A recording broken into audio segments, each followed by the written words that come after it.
serious allegations. President Biden, he just laughed them off. Take a look. I'm supposed to walk off the stage now. But wait. The bribery allegation, Congresswoman Nancy Mace says there's damning evidence in the FBI file that you sold out the country. Do you have a response to the congressional Republicans? Where's the money? I'm joking. Mr. President, It's a bunch of malarkey. All right, joining us now, author of a really good new book. You can get it in bookstores all across the country, Hannity.com, Amazon.com. March for the Majority, former Speaker of the House, Fox News contributor Newt Gingrich is with us. All right, there are two things that are beyond puzzling to me. One is, in the middle of Trump's impeachment, we have Joe Biden on tape bragging that he leveraged $1 billion to get a Ukrainian prosecutor fired and gave him 6 hours to do it. They fired him.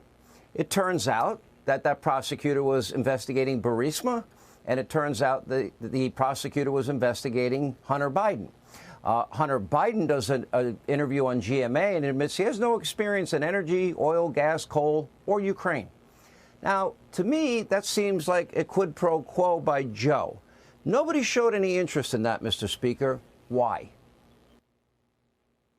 Look, I think all of us who are conservative have misunderstood what's going on.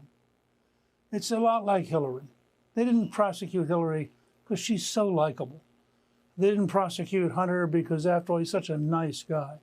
They're not going to go after Joe because, after all, he means well. I mean, what you have here is absolute, total corruption. And I have a couple simple tests, frankly, for the House Republicans. Release the document. It's not classified. There's no reason every American can't read it. Put it on the internet. Let all of us read. Remember, this is a confidential FBI informant who the FBI believed did enough to have paid him over $200,000 over the years. So they thought he was a very serious person. So let's read what he had to say. Second, I just did a newsletter at Gingrich 360 saying that this is the wrong indictment. The Donald Trump indictment's wrong.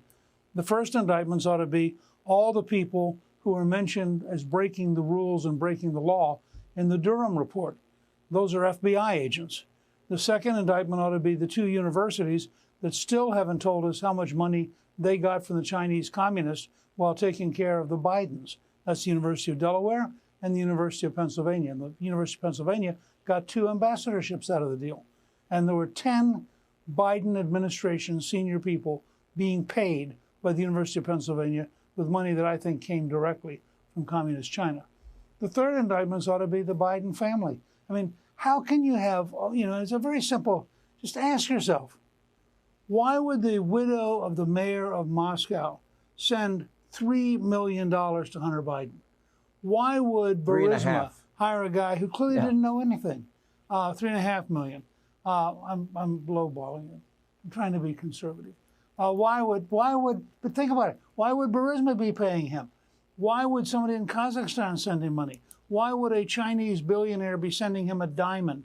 And as Chairman Comer reported the other day, we know of at least one case where $3 million was sent to the Biden family from China. And finally, what does it tell you? That apparently the FBI leadership insisted that the IRS disband the team that was looking into the money for the Bidens. This whole thing is sick, and it puts in context what's happening with Trump.